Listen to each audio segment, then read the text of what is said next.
Bonjour à toutes. Être déchiré ou avoir une épisiotomie, c'est pas obligatoire. Dans certains cas, c'est nécessaire et ça arrive, mais il y a beaucoup de choses qui peuvent prévenir les déchirures et les épisiotomies, qui peuvent permettre en amont de travailler en prévention. C'est toujours mieux, quand on parle d'accouchement, de travailler en termes de prévention et non pas de guérison. D'abord, les déchirures, il y a plusieurs grades. Vous avez peut-être entendu ça.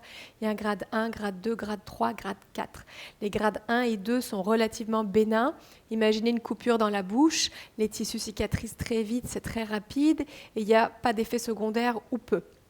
Grade 3, grade 4, ça ce sont les tissus plus profonds qui sont endommagés. Il faut généralement les réparer, voire avoir une chirurgie. Donc, il y a beaucoup plus d'effets secondaires et c'est plus embêtant. Donc, ce sont les déchirures de grade 3 et 4 qu'il faut vraiment prévenir, qu'on veut prévenir. Toutes les femmes veulent éviter ça. Donc ça, c'est parfois une grande préoccupation pour certaines femmes. Surtout si elles ont entendu des récits d'accouchements traumatisants avec des énormes déchirures du périnée. Évidemment, ce sont nos parties intimes, c'est très important pour notre vie de femme, pour notre vie de couple, pour notre vie en général. Donc j'aimerais vous dire aujourd'hui simplement qu'il y a des façons de prévenir les déchirures qui existent. Ça ne garantit pas à 100% qu'on n'en aura pas. Mais c'est vraiment intéressant et très facile à mettre en œuvre pendant la grossesse et pendant l'accouchement.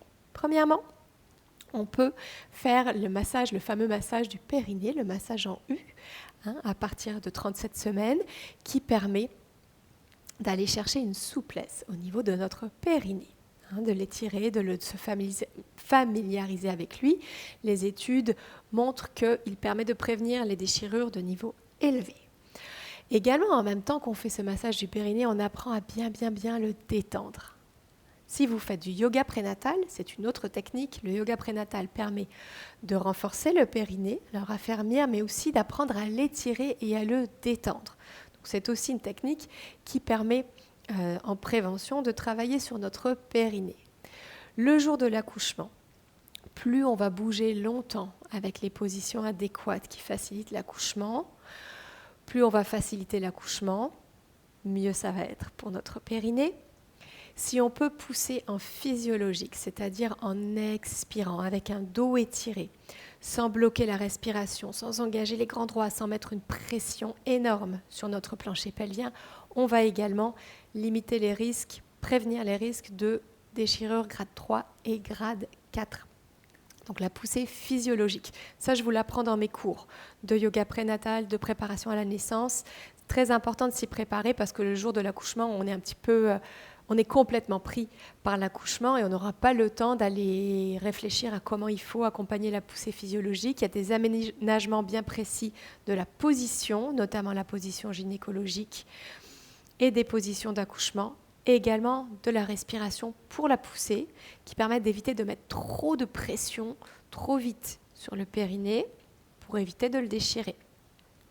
Même chose pour la poussée physiologique, le fait d'attendre le réflexe expulsif, lorsque le bébé appuie sur les tissus du périnée, lorsqu'il commence à descendre dans le bassin, après la dilatation complète, on a un réflexe expulsif, comme une envie de vomir, une envie de pousser du corps, qu'on sent très bien si on n'est pas sous péridurale. Et le fait d'attendre ce réflexe expulsif permet aussi de prévenir les déchirures de grade élevé. Donc, tous ces points, vous pouvez en parler avec votre professionnel de la santé, votre médecin, sage-femme, infirmière qui vous suit. C'est vraiment important de pouvoir avoir un discours ouvert, de leur demander « Est-ce que le jour de l'accouchement, je peux aménager les postures de poussée ? Est-ce que c'est obligatoire de pousser en position gynécologique ? Est-ce que je peux pousser à quatre pattes ? De côté, dans la position de mon choix, si j'en ai la possibilité. Si je suis sous péridurale, est-ce que je peux pousser sur le côté et aménager ma position pour, encore une fois, protéger, préserver mon périnée? Est-ce que je pourrais pousser à la façon de Bernadette de Gasquet, par exemple, avec l'expiration, pour également protéger le périnée, ne pas mettre trop de pression sur les tissus? Parce que le périnée, ce sont des tissus qui vont s'étirer lorsque la tête du bébé passe. Et comme un petit peu une pâte à modeler, si on tire fort d'un coup, si on pousse fort d'un coup, il y a plus de risques qu'ils se déchirent. Alors que si on leur laisse le temps de se réchauffer et qu'on tire progressivement sur les tissus, ce qui est plus probable lorsqu'on pousse en physiologique et non pas en bloqué, et bien là, on a plus de chances de le préserver, de le protéger.